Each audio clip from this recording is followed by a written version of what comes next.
4 years on, and I am still playing Nintendo Switch's ARMS. It's well regarded that I love this game. I think it's wildly creative. I love the characters. I love the world. I love the gameplay. I love the online play. This is some good shit. And yet, there's been a lot of people out there insisting that it's not, that it was only sold because it was an early Switch game, that it's not at all popular, that people don't care about it. And really, nothing could be further from the truth. Something like over 2 million units sold for a new IP, Min Min getting in Smash, talks of a sequel, and the fact that I'm making this video, after going back and playing it again, ARMS is not my favorite fighting game on Nintendo Switch, but Switch is probably the all-time best Nintendo game console for fighting games, so that's really not saying a lot. I still love ARMS, right?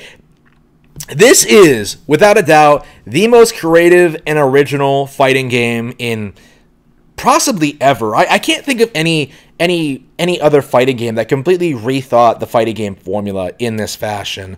Most fighting games seem to want to refine the concept, or maybe back in the 90s they wanted to try their hand at going 3D, but they don't completely redo everything the way that ARMS did, where you have this rock paper scissors mechanic where you have the option to select 3 different arms on a character and then mix and match them in between rounds, and then go around a 3D space and utilize these things to the best of your ability, using motion controls to twist and aim your arms to punch people from across the room. It's completely different than other fighting games, and for that reason alone, it's absolutely worth playing.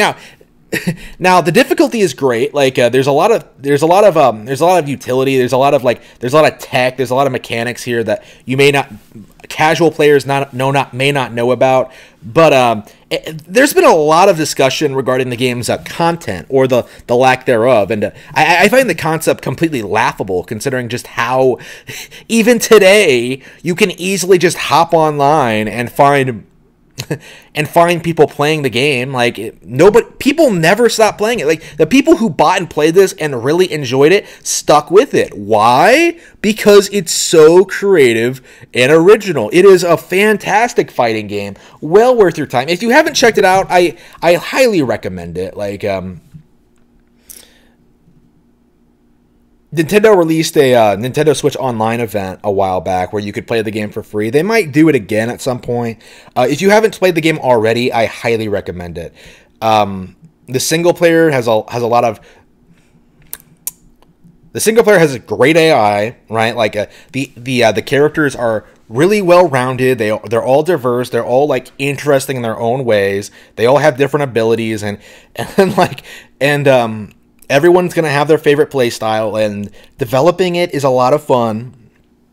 This is a game that I think I've played more than most other fighting games on Switch. I think it's third behind Super Smash Bros. Ultimate, which really I'm only playing at this point because of the DLC, and Dragon Ball FighterZ, which is probably my favorite fighting game on Switch.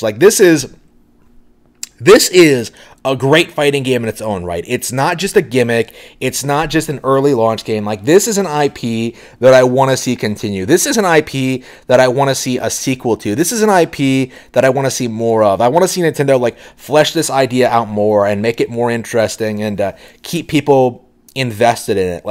I understand this is probably one of those titles that's not gonna get sequels out the wazoo, right? I don't think it's gonna get a ton of them back to back to back, the way Splatoon is getting 3 games in less than 10 years.